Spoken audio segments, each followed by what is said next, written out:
नमस्कार साथियों, मैं मनीष भारती संस्कृति पीसीएस चैनल पर आप सभी का स्वागत करता हूं। साथियों, अपना बिहार के इस कार्यक्रम में हम लोग ज्योग्राफी को पढ़ चुके हैं। जैसा कि आप जानते हैं, हमने कई सारे सेगमेंट लाए, सभी विषय वस्तु को देखा कि ज्योग्राफी के महत्वपूर्ण क्या क्या बिंदु हो सकते हैं बिहार के संदर्भ में खास करके।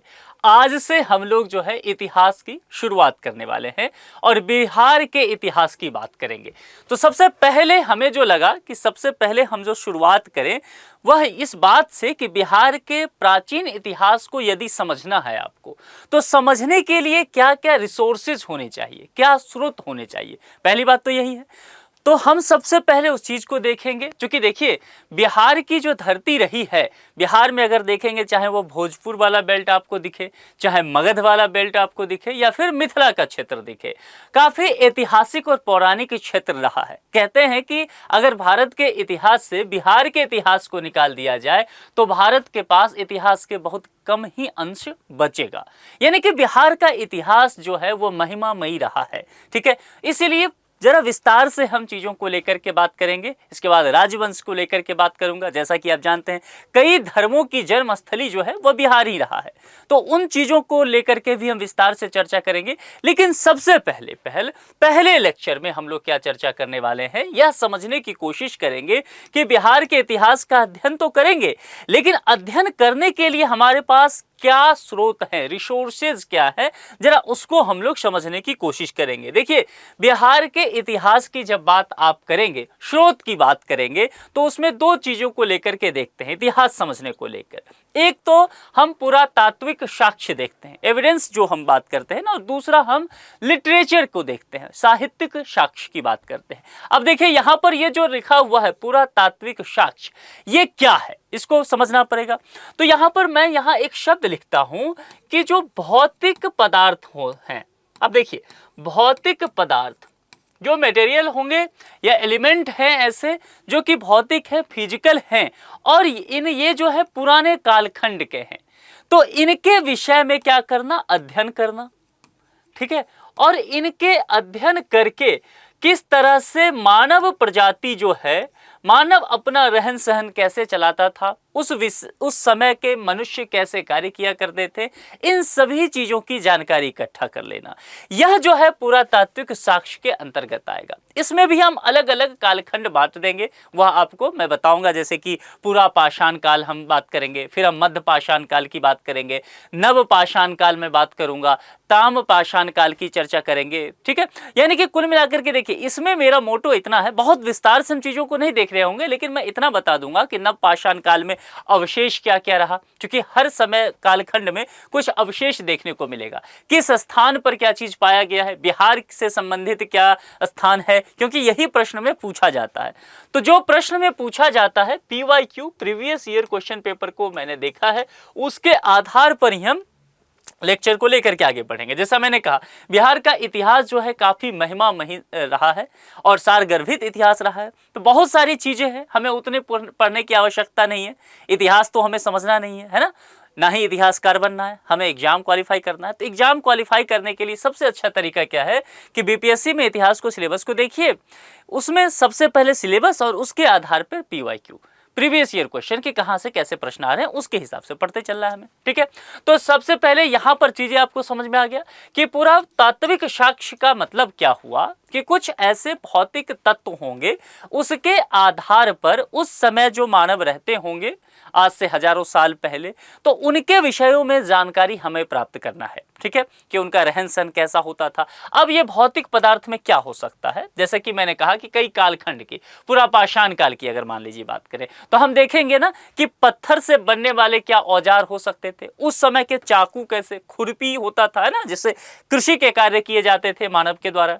तो किन किन क्षेत्रों में, अब जैसे भीम बांध की चर्चा करेंगे, जो मुंगेर वाला क्षेत्र हम देखेंगे, है ना, जैसे गया या नालंदा से उत्खनन में क्या प्राप्त हुआ है। ऐसे ही अगर मध्य पाषाण काल की बात करें, तो जो अविभाजित बिहार का हिस्सा हुआ करता था, यानी कि झारखंड वाला, जैसे धनबाद का क्षेत्र देखेंगे, संथाल परगना का देखेंगे, चाहे सिंहभूम देखेंगे, पलामू देखेंगे, यहाँ पर क्या मिला, किस तरह के औजार होते थे। अब जैसे मध्य पाषाण काल की चर्चा करेंगे तो नोक वाले पत्थर के समान होते थे ना, नुकीला, नुकीला पत्थर का सामान होता था। अब मान लीजिए इसको हथियार बना लिया और ये पकड़ करके और जो है यहाँ पर किसी सामान को, लकड़ी को तोड़ना है तो इसका इस्तेमाल करना। तो ये कैसे होता था? यही भौतिक पदार्थ है। बर्तन मिल गया, अवशेष मिलना, अब पूरे सॉलिड तो मिलेगा ही नहीं, वो अवशेष बचा है उसका, तो उस अवशेष के आधार पर उसका अध्ययन करना। जीवाश्म भी मिल सकता है तो उस जीवाश्म के आधार पर अध्ययन करना। तो ये सारी चीजें इसके अंतर्गत आता है। ये मामला समझ में आ गया। अब चलिए, अब कहेंगे आप सर जी दूसरा बता दो, साहित्यिक स्रोत क्या होता है? किसी चीज के विषय में समझने के लिए साहित्य अपने आप में एक बहुत अच्छा स्रोत होता है। अकबर के समय में क्या हुआ ये समझना है तो उस समय के जो साहित्यकार होंगे उनको पढ़ लीजिए, उनकी किताबों को पढ़ लिए। अब अगर आपको समझना है कि जैसे मराठा साम्राज्य में क्या हुआ तो उस पर जो किताबें लिखी गई है वो पढ़ लीजिए। तो साहित्य के द्वारा भी चीजें जानकारी में लाई जा सकती है।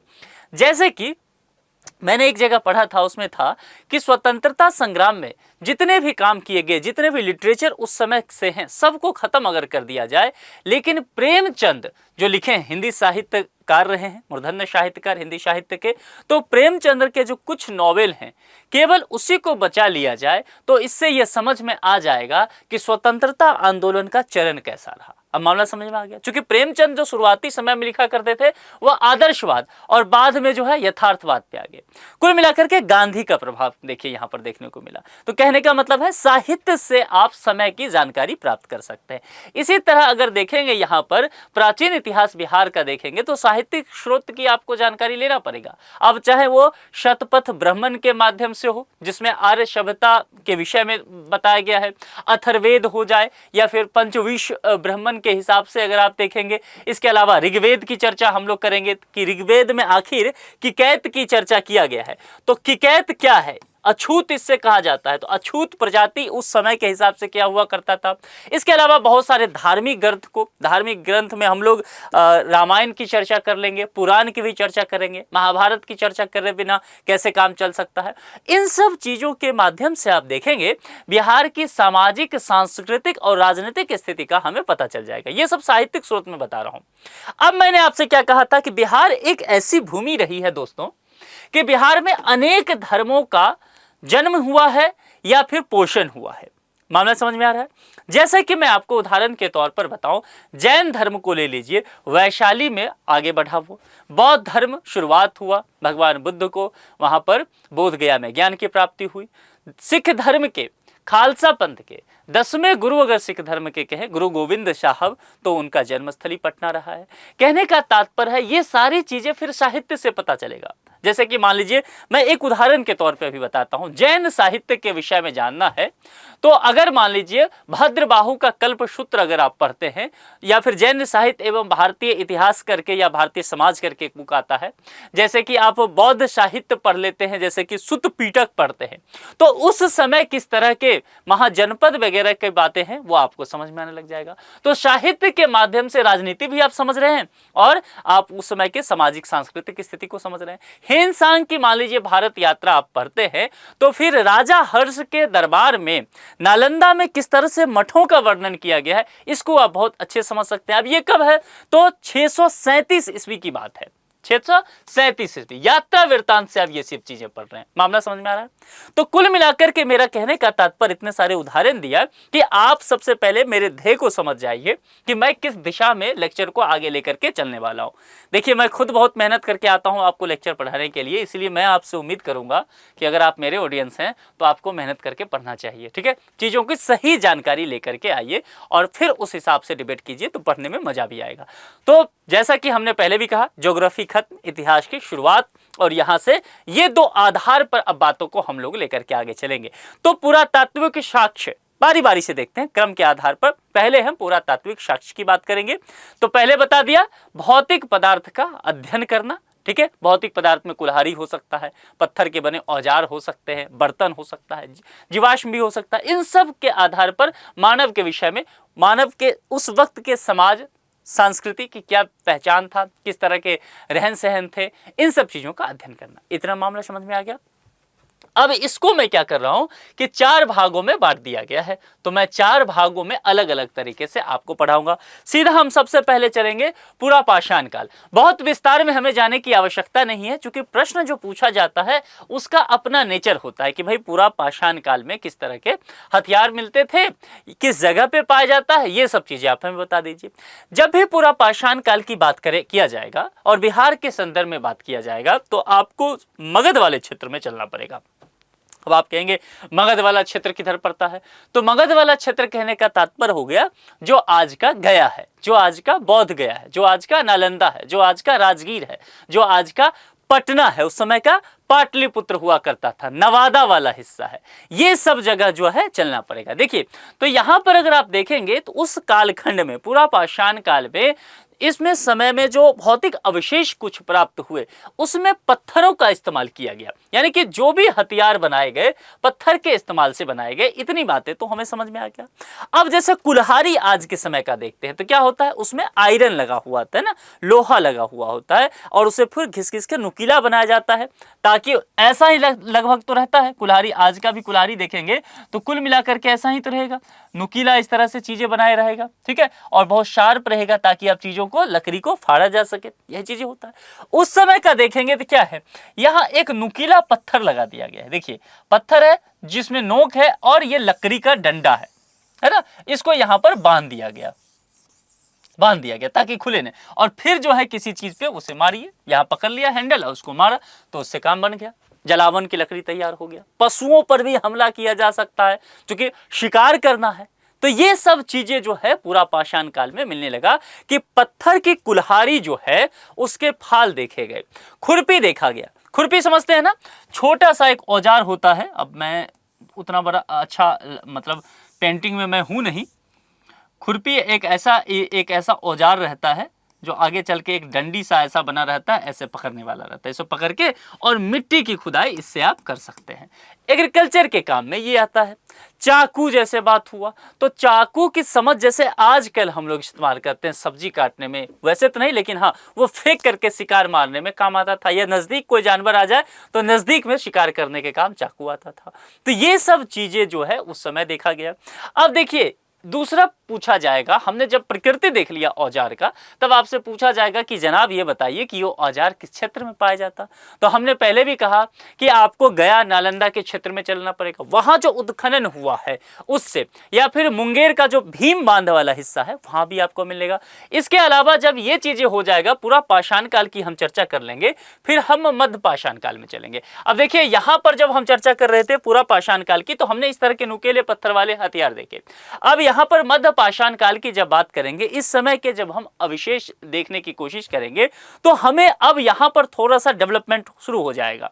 ठीक है, अब डेवलपमेंट क्या होगा कि जो धार है, अब देखिए यहां पर जो ढाल है पत्थर का, ये थोड़ा सा नुकीला पत्थर बस है, लेकिन ये जो है शार्प होता जाएगा अब, है ना, धार इसमें तेज होता जाएगा, इसका आकार अब छोटा होता जा रहा है, पत्थर का एकदम नोक हो जाएगा। और ये कहाँ मिलेगा आपको, इस तरह के अवशेष कहाँ मिलेंगे, तो अविभाजित बिहार पर चलना पड़ेगा। उस समय का बिहार 2000 ईस्वी से पहले का, जब झारखंड का बंटवारा नहीं हुआ था बिहार से, तो उस बिहार में सिंहभूम भी हुआ करता था, पलामू भी, रांची भी, धनबाद भी, संथाल परगना भी, जो कि आजकल कहाँ चला गया, अब जो ये हिस्सा पड़ जाता है झारखंड वाले में। तो ये सारी चीजें जो है आपको वहां से जानकारी मिल जाएगा मध्य पाषाण काल से। चलिए, अब कहाँ चलना है हमें, मध्य पाषाण काल के बाद जो है हम नव पाषाण काल पे चलते हैं। ठीक है, दो चीजें हमने पढ़ लिया। अब देखिए, नव पाषाण काल की चीजों को समझिए। अवशेष जो है मुख्यतः उत्तर बिहार से आपको प्राप्त होगा। अब उत्तर बिहार कहने का तात्पर्य, यानी कि अगर बिहार का ये मैप है, मान लेते हैं एक रफ मैप बिहार का ले लेते हैं, इस तरह का मैप है, इस तरह का बिहार का मैप तो कतई नहीं है मतलब इस तरह का अगर मैप है बिहार का, ये वाला, और ये गंगा नदी है मान लेते बह रही है, तो ये उत्तर का हिस्सा जो हो जाता है, और यहाँ से नेपाल से दक्षिण वाला हिस्सा। ठीक है, तो ये पूरा गंगा का उत्तरी मैदान की मैं चर्चा कर रहा हूँ, जो मिथिला वाला हिस्सा है, वहां पर इसके नव पाषाण काल के आपको अवशेष देखने को मिल जाएगा। तो नव पाषाण काल में अगर आप देखेंगे तो चिरांद पड़ता है एक जगह। चिरांद कहाँ पड़ता है, सारण में, ये यहाँ लिखा हुआ है, तो अलग से नोट करने की जरूरत नहीं है। चेचर की बात करते हैं, वैशाली, वैशाली में गणराज्य की जब हम बात करते हैं, प्रथम लोकतंत्र की बात करते हैं, गणतंत्र की, तब भी हम वैशाली की चर्चा करते हैं। धर्म के आधार पर जब हम जैन धर्म की चर्चा करते हैं तब भी हम वैशाली को छोड़ नहीं सकते हैं। तो कुल मिलाकर के चेचर भी आपको वैशाली में देखने को मिलेगा। चिरांद जो सारण में कहा, वहां की कुछ विशेषताएं आपको देखने को मिलेगा कि वहां जो खनन से उत्खनन जो किया गया है उससे जो चीजें हमें भौतिक चीजें प्राप्त हुआ है, पत्थर और हड्डियों से बने सूक्ष्म औजार मिले हैं। अब देखिए, पत्थर और हड्डी दोनों चीजें, क्योंकि जानवरों का शिकार किया करते थे आदि मानव जो थे। अब जानवरों का शिकार करते थे, मांस तो खा लिया, लेकिन हड्डी बच गया। तो हड्डी एक दो बार मान लीजिए फेंक के किसी को मारा होगा, चोट लगा होगा, अगला बोला होगा भाई बहुत चोट लग रहा है, इससे समझ में आ गया कि अच्छा इससे किसी को मारा जा सकता है। ऐसे ही तो चीजें हम भी सीखते हैं, हिट एंड रन मेथड जिसको कहा जाता है साइंस में, है ना, कि तुक्के लगाते रहो, कुछ ना कुछ चीजें निकलेगा रिसर्च में। तो ऐसे ही पत्थर के औजार बने, हड्डी को भी देखा नुकीला कर दिया जाए भाई तो इससे भी काम बन जाएगा। तो मांस खा लिया और हड्डी को औजार बना लिया। मामला समझ में आ रहा है? तो ये सब चीजें जो है नवपाषाण काल में उत्तर बिहार से मिला। अब चौथे नंबर पे आ जाते हैं, त्राम पाषाण काल की बात करते हैं। इसमें देखेंगे तो जगह वही आपको देखने को मिलेगा, इसमें उत्तर बिहार का भी हिस्सा देखने को मिलेगा, आपको दक्षिण बिहार वाला हिस्सा भी लेना पड़ेगा। यानी कि चिरांद जो सारण का मैंने बात किया, चेचर जो मैंने वैशाली का बात किया, ताराडीह ये गया में पड़ता है, यानी कि ये वाला हिस्सा हम अब देखिए दक्षिण बिहार में आ गए।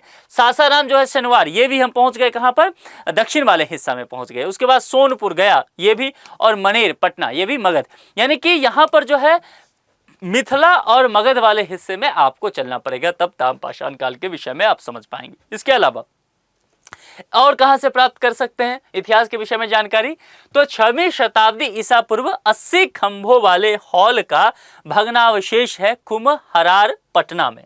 यहां से भी बहुत सारी जानकारी जो है उस कालखंड के विषय में जो इतिहासकार रहे हैं उन्होंने प्राप्त किया है। ठीक है, तो यहां पर ये सारी चीजें आपको पता चल जाएगा, इतिहास के स्रोत हैं जानने की।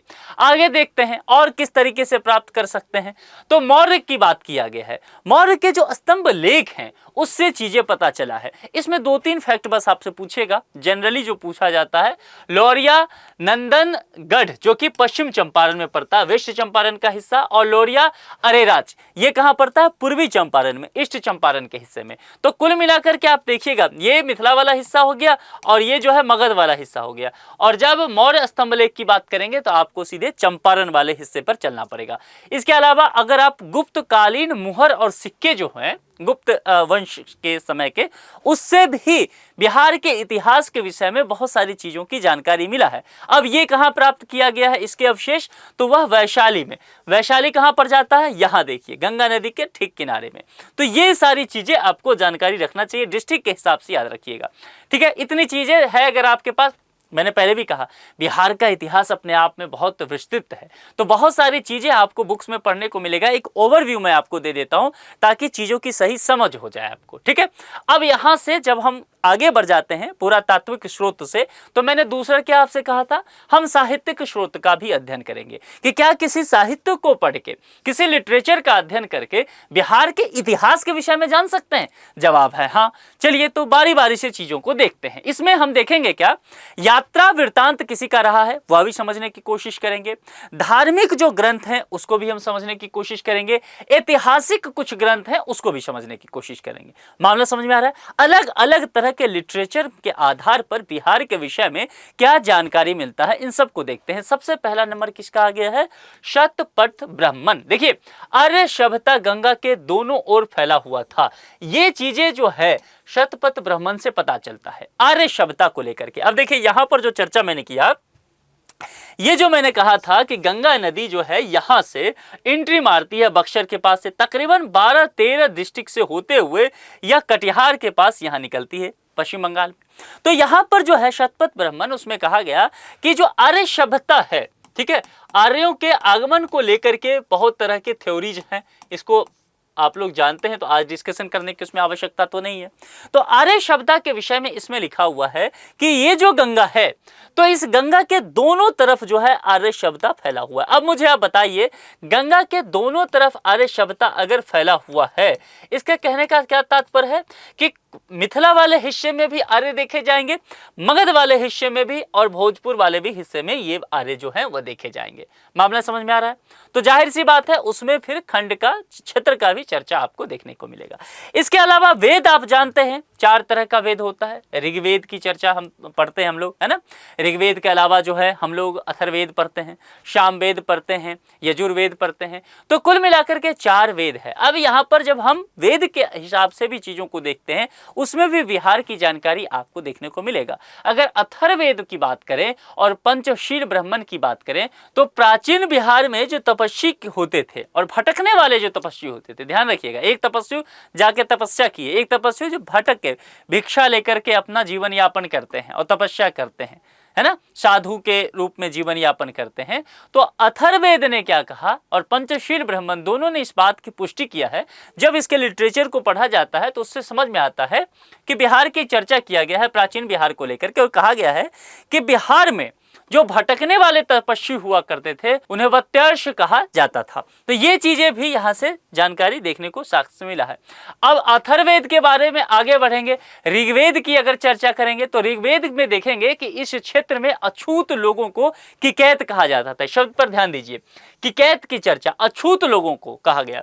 आज के आधुनिक काल में हालांकि ये चीज़ें सामाजिक रूप से सही नहीं है, लेकिन कुछ ऐसे, हालांकि हमारा संविधान भी जानते हैं छुआछूत को अब नहीं मानता है, ठीक है। तो कुल मिलाकर के यह आज भी ऐसी चीज़ें देखने को मिलेगा। उस समय ऋग्वेद में कहा गया है ना, तो किकैत कहा जाता था, ध्यान देना है। और धार्मिक ग्रंथ की अगर चर्चा करें तो मैंने कहा था आप पुराण से सीख सकते हैं, रामायण से सीख सकते हैं, महाभारत से सीख सकते हैं।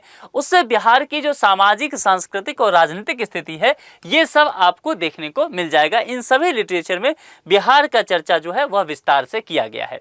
इसके अलावा बौद्ध साहित्य की अगर चर्चा करेंगे तो अभिधम्म पीटक या फिर विनय पीटक या सुत्त पीटक जो है इसके माध्यम से भी बिहार के विषय में आपको देखने को मिल जाएगा। मगध वाले हिस्से की चर्चा आपको अधिकांशतः इसमें देखने को मिलेगा।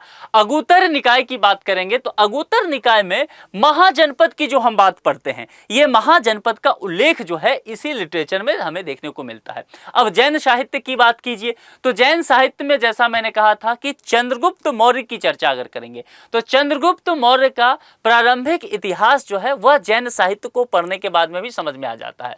भद्रबाहु का कल्पसूत्र भी है, वह जैन साहित्य को समझ के यहाँ पर आता है। देखिए यहाँ पर जैन साहित्य के विषय में आप चीजों को अध्ययन कर सकते हैं।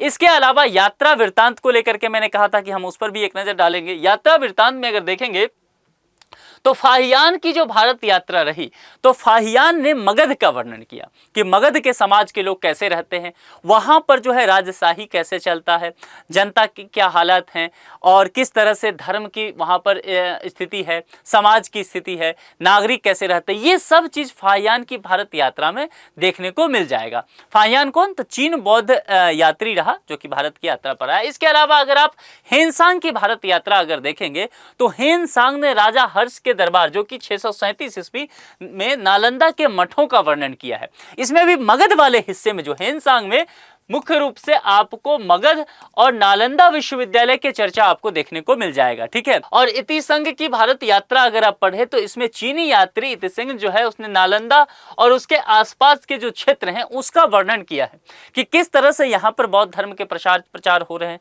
किस तरह से जो है शिक्षण कार्य वहाँ पर चल रहा है, वहाँ की सामाजिक स्थिति क्या हुआ है, इन सब चीज़ों को लेकर के इसमें विस्तार से बताया गया है। इसके अलावा और बहुत सारे लिटरेचर हैं, यही अंत नहीं है। जैसे कि मान लीजिए अगर मिथिला वाले हिस्से की चर्चा करते हैं तो विद्यापति आदि कवि हुए, उनके कई ऐसे रचना है। जैसे कि कीर्ति पताका की बात करेंगे उसमें भी आपको उस क्षेत्र में जो विदेह वाला क्षेत्र है यानी कि मिथिला वाला क्षेत्र है उसमें आपको देखने को मिल जाएगा। ऐसे बहुत सारे लिटरेचर जो हैं उसमें आपको देखने को चीजें मिलेगा। बिहार के इतिहास के विषय में हमें चीजें समझने को मिल जाता है। कुल मिलाकर के मेरा जो मोटो इस लेक्चर के साथ था वह आपको यह समझाना था कि हम बिहार के इतिहास पर आ चुके हैं और इतिहास का अध्ययन अब हम लोग सिलसिलेवार ढंग से करने वाले हैं। तो आपको क्या करना है, इतिहास में कैसे चर्चा किया गया है बिहार को, कहां कहां से हम स्रोत इकट्ठा करके बिहार के बारे में पढ़ सकते हैं, यहां पर थोड़ा सा मैंने बता दिया है। कई बुक आपको मिल जाएंगी, आप थोड़ा बहुत पढ़ लेंगे तो आपका काम चल जाएगा। कुल मिलाकर के आज के लेक्चर से हम इतिहास की शुरुआत करने वाले हैं। अपने यार दोस्तों को बता दीजिए, लेक्चर को शेयर कीजिए और अभी तक चैनल को सब्सक्राइब नहीं किए हैं तो प्लीज सब्सक्राइब कर लीजिए ताकि चीजें आपके पास समय से पहुंच जाया करे। अच्छे से तैयारी करते रहिए बीपीएससी में इस बार जो है जोरदार वैकेंसी आने वाला है, तो उस मोड में आ जाइए कि जब तक तोड़ेंगे नहीं तब तक छोड़ेंगे नहीं। इस बार मौका बहुत अच्छा है। तो इन्हीं शुभकामनाओं के साथ आज के लेक्चर की समाप्ति यहीं पर करते हैं। कल फिर मुलाकात होगी। अपना बेहद ख्याल रखिए। बहुत बहुत शुक्रिया।